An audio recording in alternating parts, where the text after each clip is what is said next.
Why is sex so desirable? It feels nice. It feels like because we have an evolutionary drive to do it, because historically that's how we continued the human race. From an evolutionary perspective, it's on par with breathing and eating. Except unlike breathing and eating, it's about survival of the species and not survival of the individual. There's a whole chemical reward system in your brain that rewards you for doing things that contribute to survival. That's why eating feels pleasurable. That's why drinking feels pleasurable. That's why resting feels pleasurable. Same goes for sex. Oxytocin is addictive. That is the ultimate validation to be the most intimate with another human being. Also, we are hardwired to procreate. Most of our bodily function is aimed toward procreation. It is one of our most basic instinct and goal in life. Our overall reward system is evolved to reward that behavior. The most successful procreators are who have sex a lot and want sex a lot. So this trait has become stronger and stronger over the generations. Partly coded in our genes, partly coded culturally. Feels good, man. They also add car chases to movies too. Sex isn't desirable, being desired is desirable. Dopamine of smoking weed is about 185 unit and sex is 750 unit. Not much feels better. Biologically, it's literally the purpose of our existence, to mate and have offspring. It's actually not the sex that is desirable. It's the company. We aren't designed to be alone. So someone wanting to be alone is actually more rarity than normal. We are designed to be touched. And we can go pretty strange if we are not touched correctly and with consent. For a while one is young, sex plays heavily on the mind. That's because medically and biologically, you and your partner are more likely to survive rigors of raising a child. You see tired parents. Children are the main reason why they are tired. Raising children is the hardest work in the world, bar none. The older you start child raising, the more set in your ways.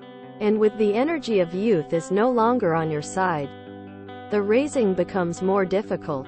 Hence why men always look at younger women. That energy of youth really helps raise a child. However, the main reason we look at the physical is to find a partner that is compatible with ourselves. We still need that connection, that touch. Your sex drive is also encourage you to find a partner that is good company for both of you as you both age. Even the most sexual hungry of guys can enjoy good company and not need sex. Because company overrides sex. Any guy who tells you otherwise is lying. Whereas when you get older, it's the companionship and physical connection, hug or sitting together, becomes more important. You watching for each other. As our bodies start developing curiosities and weaknesses. Old age. We crave sex at this age if we aren't getting enough physical contact or mental company. Notice an old person is happy just for you to chat to them. You are fulfilling their touch, mental quota, by not making them feel alone. However, thanks to genetic memory, and increased drive for this companionship, we feel that we need sex when we really need companionship. In the same way we feel hungry when we are really thirsty, is your body upping the ante to fulfill its immediate requirements. Sex ensure that we reproduce. Companionship ensure that we can cope with the ramifications of sex, i.e. raising new adults from babies. And life in general. Having someone to confide and comfort is a very human trait, and incredibly valuable gift. Physical games, like football, can also produce enough physical contact to fill our touch quota, which strangely actually reduces our desire for sex. It's company again. So hugging a friend, relative, neighbor or shaking a lot of hands during the day will reduce your touch quota, thus reducing your need for sex. I won't talk about the commercialization of sex as that is another topic altogether. But that commercialization does subtly raise our sex drive, overriding the sensible approach to companionship and trivializing solid connections. To sum up, sex is good. Company is better. Have a good partner is best. Touching people with consent, permission, is actually human nature and should be normalized again. Reference material from medical manuals, behavior manuals and observations of humans. Compiling theories and views are strictly my own. As an asexual, I've often wondered the same. Do not ever confuse fictional humans with actual humans. TV and movies etc. are not representative of real human interactions. People feel differently about sex depending on who they are. Sex is desirable in the same way as fast food or drugs. We partake in chemicals go off in our brain after we think, well, that feeling sure was nice, and we seek to replicate that feeling. The problem with that is that eventually, you need more and more to achieve that same feeling. So while sex is natural and nice and fun, it is also detrimental to society in similar ways. Society and media has flooded sex into our lives, and much like the act itself has created an unending rift of people chasing those feelings or wanting to make money off of people who are. Now it takes more and more to keep people satisfied. Because your only purpose is multiply and everything else just for prepare for it.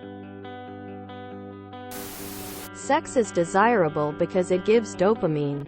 It gives couples the opportunity to show their love, attraction, for each other. Even as an asexual woman who doesn't feel sexual attraction towards any gender, I can definitely understand why sex is so desirable and attractive. It is the most beautiful and natural thing. But the prudish society, at least in religious countries, sex is seen as something disgusting and wrong, which is wrong. There are asexual PPL who don't desire others sexually, but are still into having a relationship companion. We're all horny, okay? Can we all just agree on that? All living things evolve based on which genes are able to get themselves copied into the next generation. The genes that are able to do this tend to be the ones that code for traits that help the organism survive.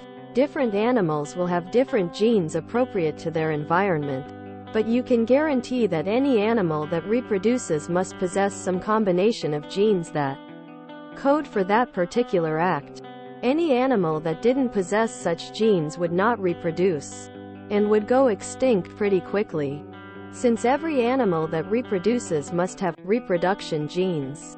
These genes develop a very strong presence within the genome after billions of years. The effect of this is to make reproduction the basic overriding motivator of all living things, to the point where many creatures will pursue it at the expense of their own survival.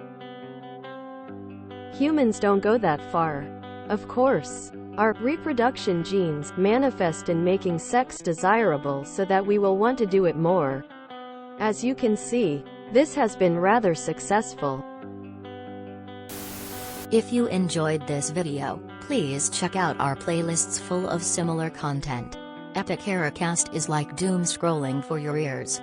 Please like, share, and subscribe.